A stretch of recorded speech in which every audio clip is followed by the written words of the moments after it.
YSR Congress party నాయకుడు విజయసాయి రెడ్డి గారు రాజీనామా చేశారు. దీని మీద గత 2 రోజులుగా మీడియాలో, యూట్యూబ్ ఛానల్స్లో విపరీతమైన విశ్లేషణలు, రకరకాల చర్చలు జరుగుతున్నాయి. వీటి మీద మాట్లాడటం కోసం ఇప్పుడు నేను మీ ముందుకు వచ్చాను.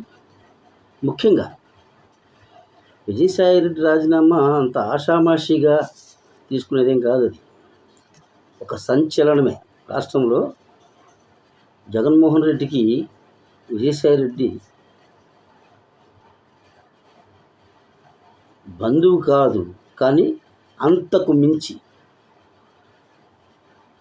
2004కు ముందు జగన్మోహన్ రెడ్డితో చిన్న చిన్న వ్యాపారాలు ఉన్నప్పటికీ రాజశేఖర రెడ్డి గారు ముఖ్యమంత్రి అయిన తర్వాత 2004 తర్వాత చార్టెడ్ అకౌంటెంట్గా వ్యాపారాలు పెరగడానికి, డబ్బు సంపాదనలో ముఖ్య పాత్ర ఉంది. చార్టెడ్ అకౌంటెంట్గానే కాకుండా వాళ్ళ కుటుంబ శ్రేయోభిలాషిగా ఆయనే చెప్పాడు, 4 దశాబ్దాలుగా వారి కుటుంబానికి నేను విధేయుని అని. అయితే మరి రాజీనామా దాకా ఎందుకు వచ్చింది? అంతకు మించి ఏంటంటే నేను అన్నది ఇందాక అంతకు మించి అని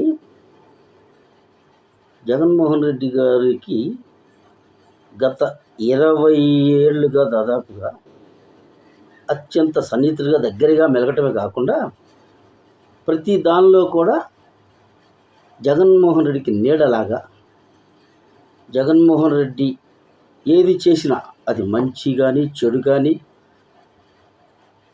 వ్యాపారాలు కానీ, అనేక రకాల ఇంకా ఏదన్నా ఏ విషయం చూసుకున్నా రాజకీయ పార్టీ పెట్టడంలో కానీ అన్నిటికీ అతి దగ్గరగా ఉన్న వ్యక్తి విజయసాయి రెడ్డి గారు.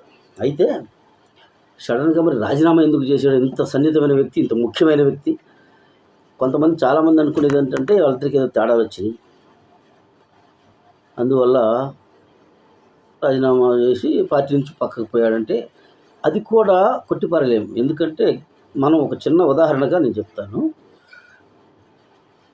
పార్టీ ఆవిర్భావం నుంచి దగ్గరగా ఉన్నాడు, నెంబర్ 2 స్థానం ఇచ్చాడు.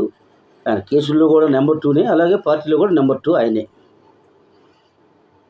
ఉత్తరాంధ్రకి ఆయన్నే ప్రతినిధిగా పెట్టాడు, పరిశీలకుడిగా. ఆ తర్వాత కొన్నాళ్ళ తర్వాత అధికారంలోకి వచ్చిన తర్వాత నేను మాట్లాడేది, ఉత్తరాంధ్ర పరిశీలకుడిగా అతను తీసేసి వైవి సుబ్బారెడ్డి గారిని పెట్టారు సడన్గా. అది ఎందుకు